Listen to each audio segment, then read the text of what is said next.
How's it going, everybody? Coach Matt coming at you. We have a lot to go over today. First things first, Shohei Ohtani is quite possibly the greatest human baseball player that has ever walked the face of the earth. We had Jorge Solaire hit a home run 484 feet, and Corey Seager supposedly hit the ball just as far. So, we're going to get into it in just a minute. Without further ado, let's get to the video.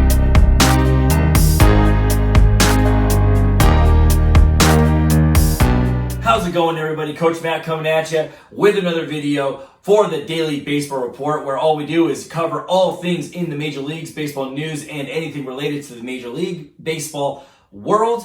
If you haven't been here before, please subscribe to the channel, hit the notification bell so you don't miss any videos, and smash the like button for the YouTube algorithm. We are on the road to 1K by opening day, which is about a week away. So we need you all to share this video with everyone that you can, and this channel with everyone that you can, so that way we can reach our goal.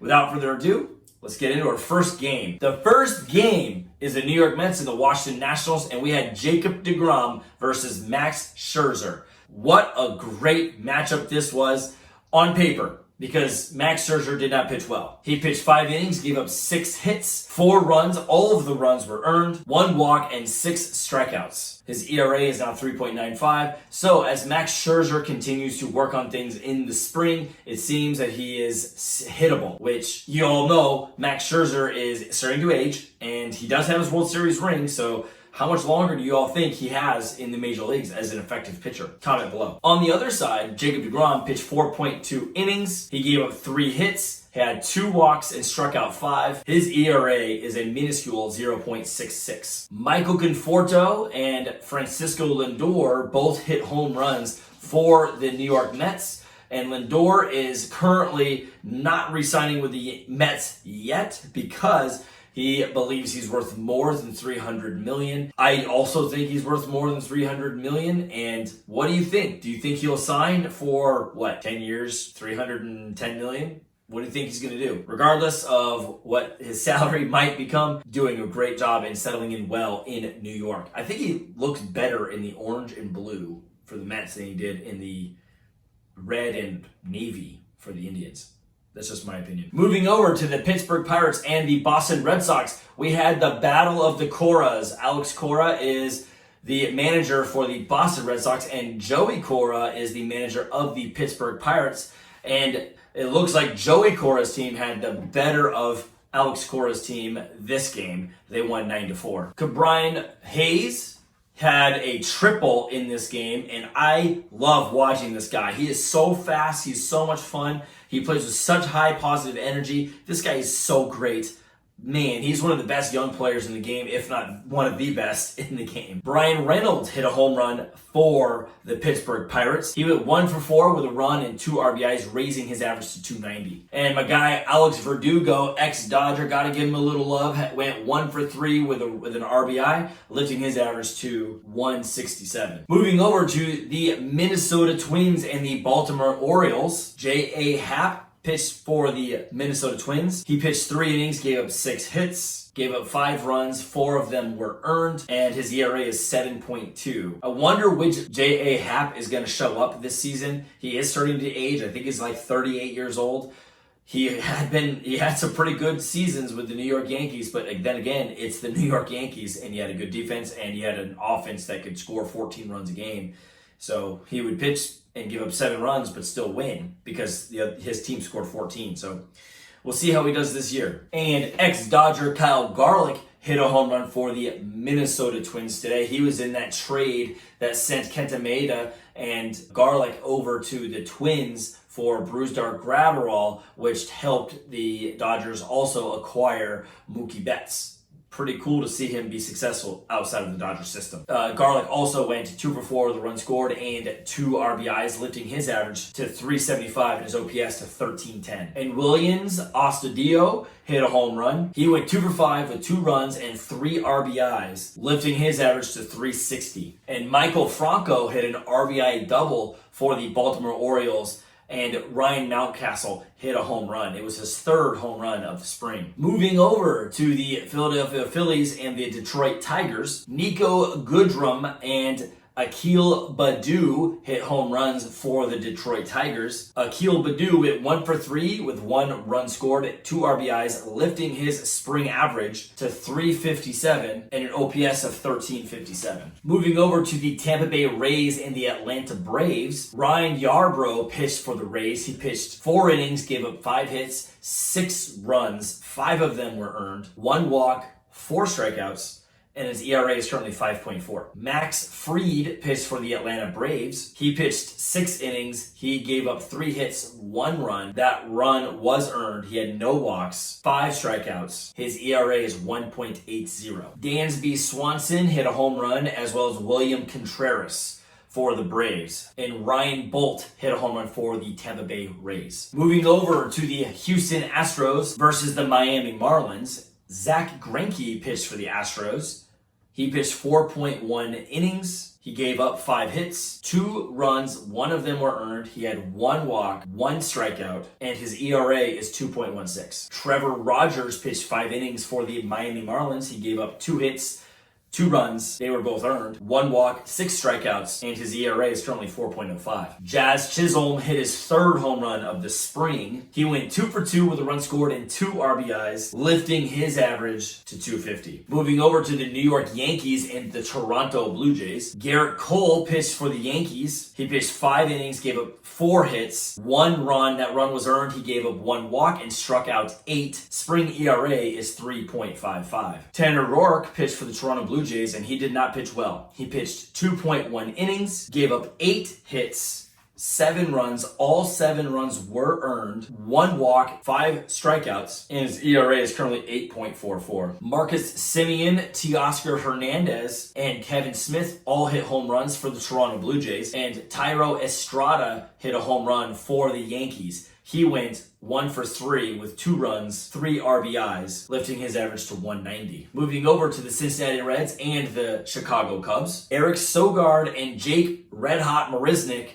both hit back-to-back home runs. Sogard lifting his spring average to 300, and Jake Marisnick went 2 for 3 with 2 runs scored and an RBI, lifted his spring average to 455. Tyler Mahle pitched for the Cincinnati Reds. He pitched 3.2 innings, gave up 4 hits, 5 runs, they were all earned, 1 walk, 3 strikeouts, and his ERA is currently 7.94. And ex-Dodger Kyle Farmer had a home run and a double in this game. He went 3 for 3 with 2 runs and 3 RBIs, bringing his spring batting average to 316. Moving over to the Kansas City Royals and the Colorado Rockies. First things first, we got to talk about the Royals for just a moment.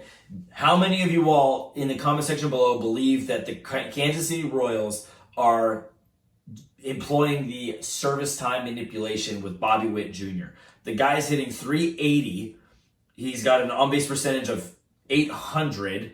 He's only 20 years old, but Juan Soto was 20 years old at one point, and he was in the big leagues. So I don't know what you all think. I look at the Twitterverse, and a lot of people are not very happy with the Kansas City Royals cutting Bobby Witt Jr. It doesn't make any sense. This guy is awesome. He needs to be in the big leagues. Why not have the best team possible? That being said, the Royals do have a plethora of incredible infielders. They just re-signed Hunter Dozier and Salvador Perez to big-time deals. Salvador Perez is the catcher, Hunter Dozier is the third baseman, and they do have Merrifield for their second baseman, and the Royals have Alberto Mondesi as their shortstop. So I understand that he probably could be a bench player and a role player, but dude, you could throw him in left field, like move Benintendi. You know, you could do some of those other things to get him at bats. Speaking of Whit Merrifield, he went 2 for 3 in this game, lifting his spring average to 444. Jorge Solaire hit a home run that hasn't landed yet. I don't even know if the ball survived. I think the ball just turned into a bunch of yarn and dust. He hit it so hard. He hit the ball 484 feet, and he went 2 for 3 with 1 run and 1 RBI, lifting his spring average to 225. Josh Fuentes hit his first home run of the spring to lead the Colorado Rockies offense for the day. Moving over to the San Francisco Giants versus the LA Dodgers, and the Giants obliterated the Dodgers. Chadwick Tromp hit a grand slam, and Mike Yastrzemski had a triple and a 2-run home run as well. Corey Seager hit a ball that was, I don't even know if that ball landed. He hit the ball straight up out of center field, and he hit it past the vegetation out there in center field, which is a big time hit. This was, I don't know what the length was on this hit, but this thing was obliterated. It was close to the Jorge Solaire distance. Moving over to the Cleveland Indians versus the Texas Rangers, and Shane Bieber pitched for the Indians. He pitched 4 innings, gave up 2 hits, 2 walks, and 6 strikeouts, and his spring ERA is 3.86. Cesar Hernandez and Franmil Reyes both hit home runs for the Cleveland Indians to lead them in their victory over the Rangers. And going to the game of the day, the Padres and the Angels. Shohei Ohtani, and I'm gonna go out and say this right now. Shohei Ohtani is quite possibly the best baseball player walking the planet right now. He is so good. He is so athletic. He's finally healthy. He is throwing 101 miles an hour, and he hit 102. It was 101.9, so we'll just round it up to 102. He had 2 singles. He only gave up 1 run, and this guy was making players look like fools. He was making them look like they had never seen a breaking ball in their life. Jeez, this guy is incredible. I can't wait to see what this guy's career develops. As long as he can stay healthy, this guy, they cannot blow him out. The Angels organization, do not blow this guy's elbow out for another time.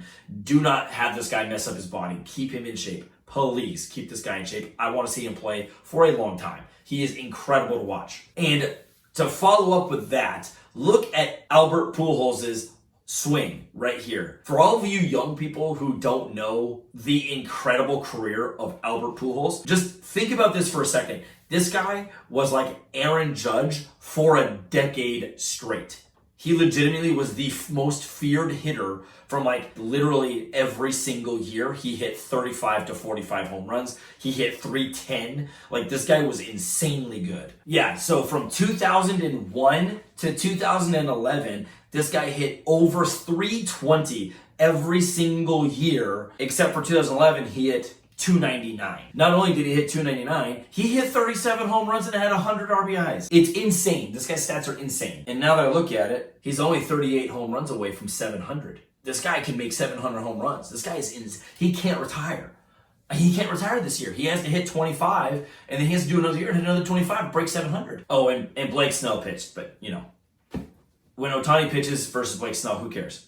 Ohtani's far better. Moving over to the Chicago White Sox and the Arizona Diamondbacks, Nick Ahmed hit a home run for the Diamondbacks, and Yermin Mercedes hit a game-tying double in the 9th inning. It was a pretty impressive game to watch, so to speak, but there were no home runs. And the final game of the day is Seattle Mariners and the Milwaukee Brewers. Jared Kelenic hit a home run. Again, another reason why this guy needed to be in the big leagues sooner and not have service time manipulation is this guy is doing a great job in spring training so far. I believe he will make the team, and I believe he'll have a big impact on the Mariners this year, as well as Julio Rodriguez, who also hit another home run. Just a great day of baseball. This was, going back to Ohtani, my goodness, that guy is so good. I really like, and get Trout to the playoffs. It would be so cool to see someone other than the Yankees, the Red Sox, the Rays, anyone else, because the AL East has been taking the AL for so long. Yes, I hate the Astros, and I'm not going to count any of their stuff because I'm a Dodger fan and I can't stand them, but I can't count them. But let's get the Angels in there. Let's get the A's in there. Let's get the White Sox in there and the Twins. Let's get those teams in, and let's get the Red Sox. Let's get the Yankees. Let's get the Rays. Let's get them out of there. I'm sick of that. Let's get some new fun people in there. Okay, perfect. Nice job. Let's see you guys again tomorrow.